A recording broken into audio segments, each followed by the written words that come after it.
and welcome to another episode of Beyond Belief. இன்னைக்கு நம்ம பார்க்க போகிறது ஒரு மர்டர் மிஸ்ட்ரியோ இல்லை ஒரு கிரைம் த்ரில்லரோ கிடையாது. இது என் லைஃப்பில் ரொம்ப ஒரு அட்டாச்சான ஒருத்தர் பற்றின கதை. என் லைஃப்பில் மட்டும் இல்லை, நிறைய பேரோட லைஃப்பில் ரொம்ப அட்டாச் ஆயிருப்பான்னு நினைக்கிறேன்.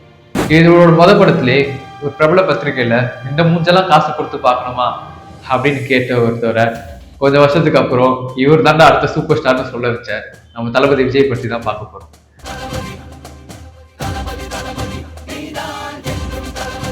ஜூன் 22, 1974 சென்னையில ஒரு பிரபலமான சினிமா குடும்பம் பிறக்கிறாங்க. அப்பா பேரு S.A. சந்திரசேகர், இவர் ஒரு டைரக்டர். அண்ட் அம்மா பேரு சோபா சந்திரசேகர், இவர் ஒரு சிங்கர். இவர் சின்ன வயசுல இருந்தே ஒரு காமா ஒரு அமைதியான ஒரு சைல்டா தான் இருந்திருக்காரு. அவங்க அம்மாவே ஒரு இன்டர்வியூ சொல்லியிருக்காங்க, விஜய் சின்ன வயசுல இருந்தே ஒரு அமைதியான ஒரு காமான பையனா தான் இருப்பான், அவர் ரொம்ப ஃபேமிலியோட அட்டாச்சா ரொம்ப எமோஷனலான கிட்னு சொல்லியிருக்காங்க.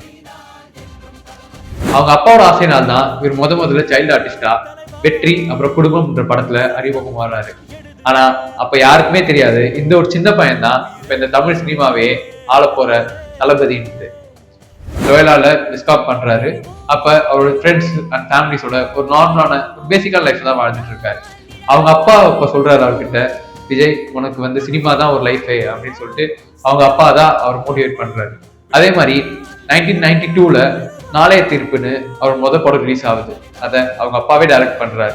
ஆனா அந்த படம் ஒரு மிகப்பெரிய ஃபிளாப். அப்போ ஒரு 18 வயசு பையன் கேட்கக்கூடாத அசிங்கங்கள் கேட்டான், படக்கூடாத அவமானங்கள் பட்டான். ஆனாலுமே அவன் பட்ட அசிங்கங்கள் அவமானங்களை தான் வச்சு அவனோட படிக்கெல்லாம் உருவாக்கி அவன் இப்போ இந்த நிலைமைக்கு வந்திருக்காரு.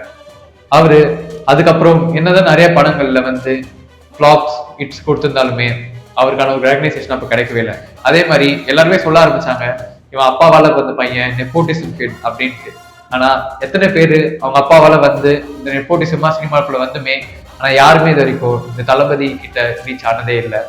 இது அவங்க அப்பா வரத்துக்கான வழி மட்டும் தான் காமிச்சிருக்காரு. ஆனா இப்ப இருக்க அந்த பொசிஷன் அவரால் சொந்தமா உருவாக்கப்பட்ட ஒரு பொசிஷன் தான் இது.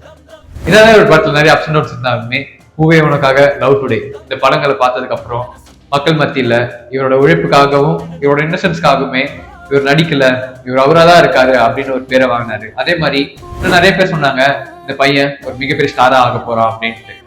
அதுக்கப்புறம் 2000ஸ்ல காதலுக்கு மரியாதைன்னு ஒரு கிளாஸாவும், குஷின்னு ஒரு கியூட்டாவும், அப்புறம் திருமலன்ற ஒரு படத்துல ரொம்ப ஸ்டைலாவும் அறிமுகறாரு. ஆனா கதையிலே இப்பதான் ஒரு ட்விஸ்ட். 2004ல கில்லின்னு ஒரு படம் ரிலீஸ் ஆகுது. தமிழ் சினிமா இண்டஸ்ட்ரியே ஒரு ரீரைட் பண்ண ஒரு படம்னு சொல்லலாம். இப்ப கூட அந்த படத்தை எப்ப போட்டாலுமே டிஆர்பில டாப்ல தான் இருக்கும். அது போடுற டைம் எல்லாமே பிரைம் டைம் தான் போடுவாங்க. அப்பயுமே இந்த படம் தான் டிஆர்பில டாப்ல இருக்கு. நம்ம இப்பயுமே அந்த படத்தை மியூட்ல போட்டு பார்த்தா கூட இருக்க எல்லா டைலாக்ஸுமே நம்ம மனப்பாடம் பண்ண மாதிரி அழகா பேசுவோம். அதுதான் அந்த படத்தோட பியூட்டியே. எத்தனை வருஷம் ஆனாலுமே அது ஒரு கல்ட் கிளாசிக்காவே இன்னும் இருந்துட்டு இருக்கு. அதுக்கப்புறம் பாத்தீங்கன்னா போக்கிரி, வேட்டைக்காரன், துப்பாக்கி, மெர்சல், பிகில் இந்த மாதிரி ஒரு தீபாவளி, பொங்கல் எதுவா இருந்தாலுமே இவர் தான் அங்க ஆளுனாரு. அப்ப எல்லாரோட தளபதி ஃபேன்ஸ்ல இருக்கிறதுமே நாம தான் இதுக்கப்புறம் அப்படின்ற ஒரு இது இருந்துச்சு. ஆனா இதுக்கப்புறம் அந்த ஒரு இதுவே நமக்கு கிடைக்காதுன்னு நினைக்கும் போது கொஞ்சம் லைட்டா ஃபீலிங்ஸாவும் இருக்கு. கொஞ்ச காலம் வரைக்கும் இவர் ஆக்டரா இருந்தாரு. அதுக்கப்புறம் ஒரு கம்ப்ளீட் என்டர்டெய்னரா சேஞ்ச் ஆகிறாரு. இவரோட டான்ஸ், ஃபைட், டைலாக்ஸ் எல்லாத்துலயுமே அண்ணன் பிச்சு உதவிட்டாருன்னு சொல்லலாம். இதனாலேயே இவர் மக்கள் மத்தியில தனி ஒரு இடத்த பிடிச்சாருன்னு சொல்லலாம். அதே மாதிரி இவரோட கமர்ஷியல் படத்துலயுமே இவர் வைக்கிற ஒரு கார்த்துகளுமே சொசைட்டிக்கு தேவையானது, இந்த கரப்ஷன், யூத் இது எல்லாத்தையுமே பத்தி அழகா சொல்லியிருப்பாரு. அதனால இவருக்கு ஃபேன் ஃபாலோவர்ஸ் ரொம்ப வைரஸ் ஸ்ப்ரெட் ஆரம்பிச்சாங்க. சில ஆக்டர்ஸ் பார்த்தா ஒரு சம் சார்ட் ஆஃப் ஏஜ்ல இருப்பாங்க, ஒரு பெரியவங்க இல்ல ஒரு சின்ன பசங்க மட்டும் அவங்களுக்கு ஃபேன்ஸா இருப்பாங்க, யங் கேர்ள்ஸ் மட்டும் ஃபேன்ஸா இருப்பாங்க. ஆனா இவருக்கு மட்டும்தான் கம்ப்ளீட் எல்லாருமே ஃபேன்ஸா இருப்பாங்க. நம்ம தியேட்டருக்கு போய் ஒரு படம் பார்த்தோம்னா சின்னவங்கல இருந்து பெரியவங்க இருக்கும், எல்லாருமே அங்க ரசிச்சு கை தட்டி பார்த்துட்டு இருப்பாங்க. அது வேற எந்த ஆக்டருக்கும் அவ்வளவு இல்லைன்னு நான் பெருமையா சொல்லுவேன். நம்ம தளபதி மட்டும்தான் அப்படி இருக்காங்க. அவர் என்னதான் படங்கள்ல மூலியமா அவரு சொசைட்டிக்கு மெசேஜ் சொல்லியிருந்தாலுமே அவர் சொல்ற ஒரு ஆடியோ லான்ச்லுமே அவர் சொல்ற ஒரு குட்டி ஸ்டோரிக்காகவுமே நம்ம எல்லாருமே வெயிட் பண்ணிருப்போம். அதை கேட்டு மோட்டிவேட் ஆனவங்க யாருமே இல்லைன்னு சொல்ல முடியாது. ஏன் நீங்களுமே இருக்கலாம், நானும் நிறைய மோட்டிவேட் ஆயிருக்கேன். ஆனா இதுக்கப்புறம் அது எல்லாத்தையுமே நம்ம மிஸ் பண்ணணும்னு நினைக்கிறேன். வெற்றி தோல்வி வந்து போகும்.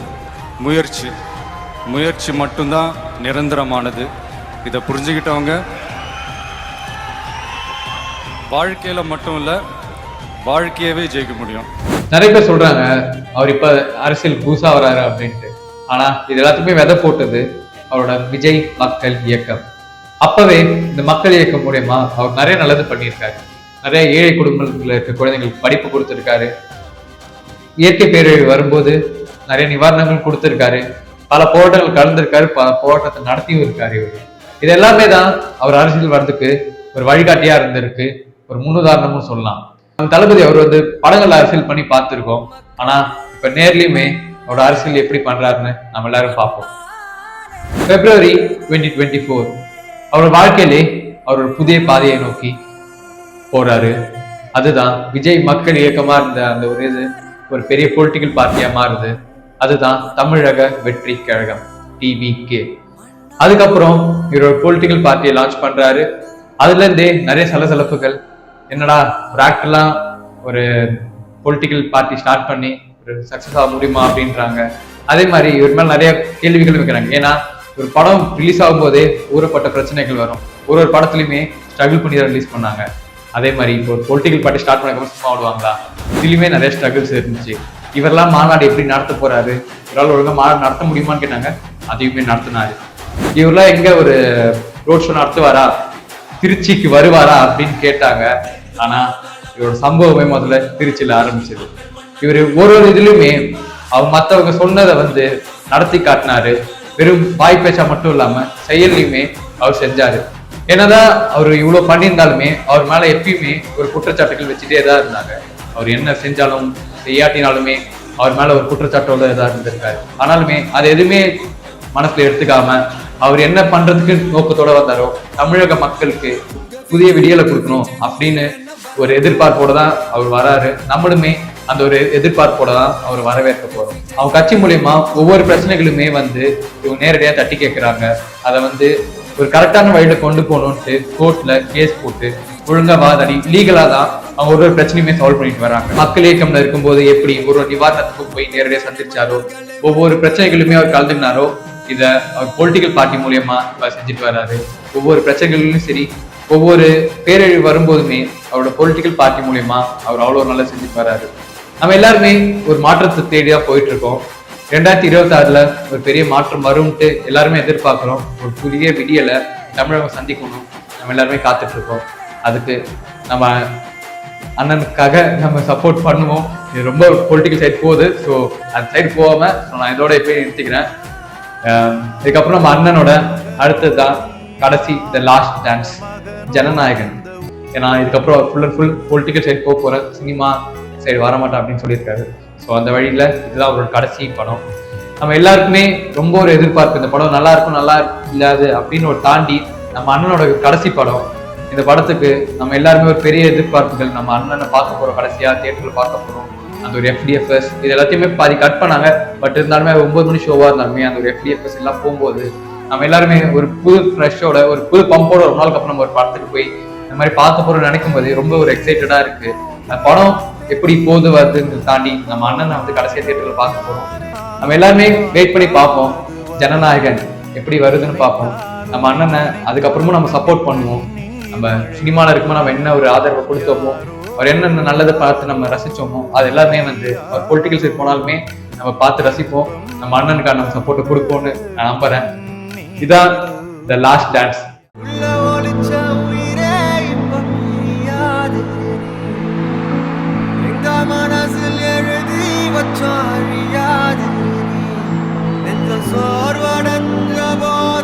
ஒரு துணையா வந்த